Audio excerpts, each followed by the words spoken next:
So I'm speaking on behalf of Australian Ethical Investment. Australian Ethical holds almost 3 million shares in NAB, and we were a co-filer of the climate resolution.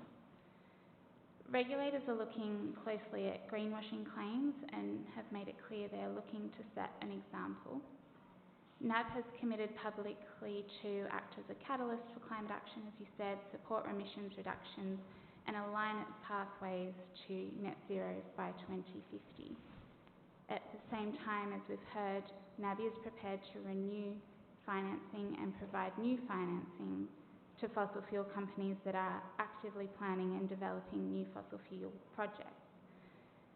This conflicts with the UN expert group on net zero emission commitments by non-state actors, which makes clear that financiers claiming net zero alignment cannot lend to new fossil fuels, irrespective of other positive lending activities. I understand the bank's exposure to the fossil fuel sector is relatively small. So my question is, what is the motivation or justification? Why is it good for the company to risk the bank's reputation, to risk regulators investigating the bank for greenwashing, for potentially risking directors being held personally liable for being knowingly concerned in misleading and deceptive conduct? What is the rationale for taking on these risks and at the same time foregoing the opportunity to be a leader simply to provide new or renewed finance to companies exposed to fossil fuels, and that's such a small part of your overall lending? Thank you. So I'll just reiterate, which I suspect I'll be doing a bit of today.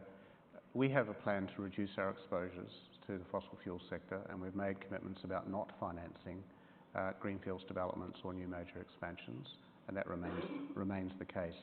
So the premise for your question, unfortunately, is not sound.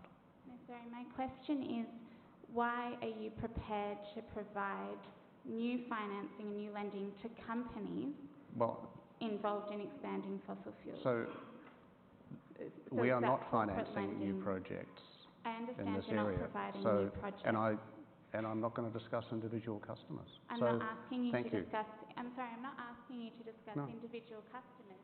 I'm asking you to discuss that loophole where you're prepared to provide financing to fossil fuel companies, not specific projects, and I'm asking why that is good for the company. I'm not asking for specific detail about the individual customers. I'll just reiterate, we have published a report about what we are planning on doing. It's comprehensive and it deals with a wide range of situations.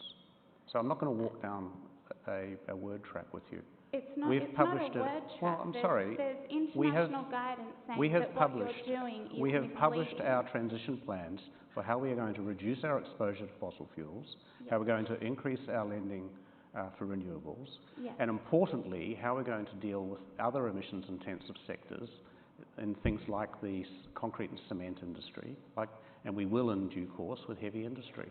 Our plan is a comprehensive plan, and that's the approach we have taken. It leaves that loophole for you call it a loophole. To we have a plan. Individual customers that are still expanding fossil fuels. Thank you. And my question is not for you to comment on those individual companies, but to comment on the risk that poses to the company for misleading and deceptive conduct. Thank you.